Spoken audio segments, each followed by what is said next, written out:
let's talk about a story of a single night where just about everything that could go wrong did. It's a story packed with betrayal, abandonment, and just utter chaos. But what if, hiding inside all that chaos, there was actually a secret order? Today, we're going to unpack the incredible layered narrative of Mark chapter 14. All right, let's get into it. You know, Mark 14 doesn't really ease you in. It just throws you headfirst into the storm. And think about this. In just 52 verses, we get everything: a dark conspiracy, a stunning act of devotion, betrayal from a close friend, a final heartbreaking meal, agonizing prayer, and a dramatic torchlit arrest. It's one single night of impossibly high stakes, deep sorrow, and total abandonment. The events just seem to spiral completely out of control, right? It's like this brutal cascade of human error and malice. And that leads us to the big question for this whole explainer. In a night where everything and everyone just falls apart, how does the way Mark structures the story reveal a deeper meaning, a hidden order? Well, let's find out. So to find that order, we first have to look the chaos right in the face. And the chaos in Mark 14, well, it's defined by one overwhelming reality: human failure. And we're not just talking about one person's mistake here. This is a total, systemic collapse of loyalty, from the very top all the way down. This one verse, wow, it's the brutal climax of the whole theme. Just listen to it again. And they all left him and fled. Not some of them, not most of them, all of them.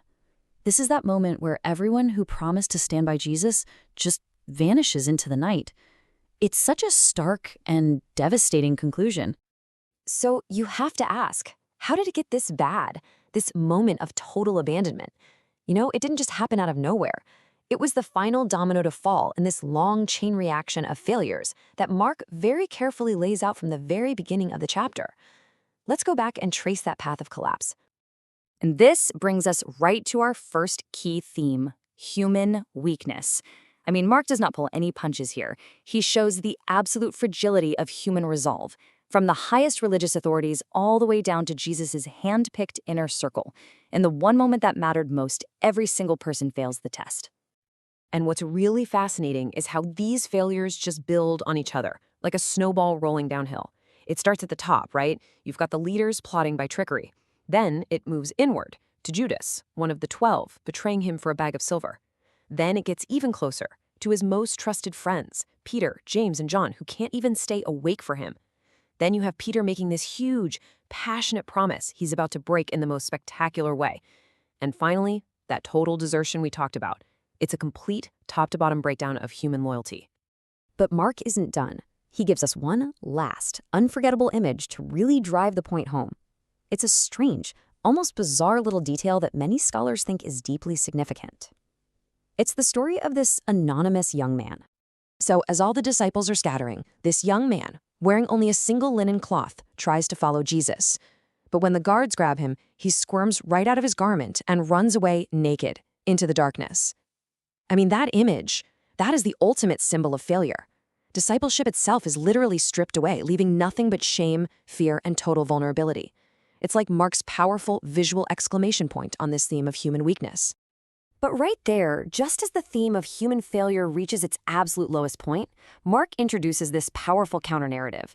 Because in the middle of all of this chaos, there is one person who remains completely in control, acting with this clear, unwavering purpose.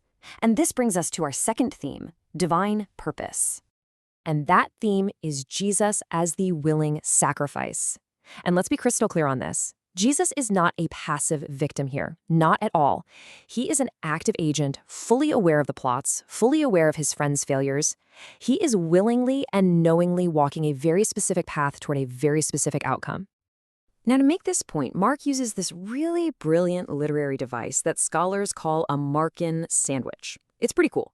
He takes the story of Judas planning his betrayal and he sandwiches it right in the middle of this other story about a woman's selfless devotion.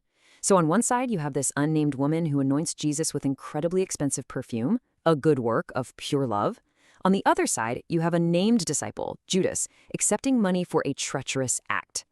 The contrast just could not be more stark. And here's the crucial part. Jesus immediately tells everyone what her action really means. He says she is preparing his body for burial. So while his disciples are cluelessly arguing about wasted money, Jesus shows he is fully, completely aware of his impending death. He sees the divine purpose in her act, a purpose that flies right over everyone else's heads. Okay, then we get to the Last Supper, and you can see Jesus is still the one directing the action. First, he just calmly announces his betrayal, not like it's a shocking surprise, but like it's a known fact. Then he takes the ancient Passover symbols, the bread and the wine, and he completely redefines them, giving them this new, profound meaning as symbols of his own body and blood, his coming sacrifice. He is authoring the meaning of these events as they unfold. This all brings us to the emotional and really the theological climax of the entire chapter, the prayer in the Garden of Gethsemane. This is the moment where the chaos of human failure and the clarity of divine purpose finally collide and are resolved. So our third and final theme is prayer and surrender. While his best friends are literally sleeping on the job, failing their one task to watch and pray, Jesus is modeling something entirely different. He shows that the way through this crisis isn't found in fighting or fleeing, but in this agonizing, honest, and complete surrender to God's will. And the prayer begins with just raw human anguish. "Abba, Father," he cries out, "all things are possible for you. Remove this cup from me." He acknowledges God's absolute power, and he voices his genuine desire to avoid the suffering that's coming. This is not some stoic, unfeeling acceptance. This is a real, gut-wrenching human struggle. And then comes the pivot, the resolution. One word, yet. Not what I will, but what you will. That single moment changes everything. It is the conscious submission of his own will to the divine will. This is the moment where all the chaos finds its ultimate purpose. So you see, the crucial point is this, that prayer transforms Jesus from someone that things are happening to into the one who is actively and willingly embracing his role in God's plan. He gets up from this prayer strengthened and resolved, ready to face his betrayer. He is now the agent of his own sacrifice. So when we put all these themes together, this overwhelming human failure, this steady divine purpose, and that one pivotal moment of surrender, what's the ultimate message Mark is trying to get across through this impossibly chaotic night? One of our sources puts it this way, and I think it's a powerful summary. The narrative shows that even when human loyalty completely collapses, when friends betray you and every support system fails, there is a deeper plan at work. The order inside the chaos is the sovereignty of God enacted through the willing sacrifice of Jesus. And that leaves us with a final thought, really. The story of Mark 14 isn't just about something that happened 2,000 years ago. It's a blueprint for facing a crisis. And it forces us to ask ourselves, when we are confronted with our own failures or the failures of others, when life feels like it's just spiraling into chaos, how might the pattern of this story, of looking for a greater purpose and finding resolution in surrender, guide our own response?